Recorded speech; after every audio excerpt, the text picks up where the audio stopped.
झील पुओंकर प्रश्न पूरा पुओटे झील को देखापी जाए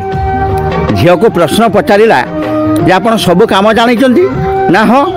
ना भात तरकारी रंधा जानते ना हाँ अच्छा कहल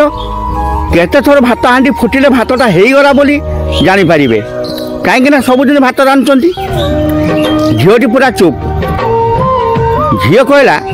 जे आपण प्रश्न उत्तर मु पर देवी मो प्रश्न उत्तर गोटे दबाक पड़ो पुओटी कहला हाँ ना आज्ञा आपन सबुदिन साइकिल चलाती ना हाँ ना आपण घर ठू मो घर पर्यंत केते थर पेडल मारी पुओटी पूरा चुप सी थोड़ी गणिची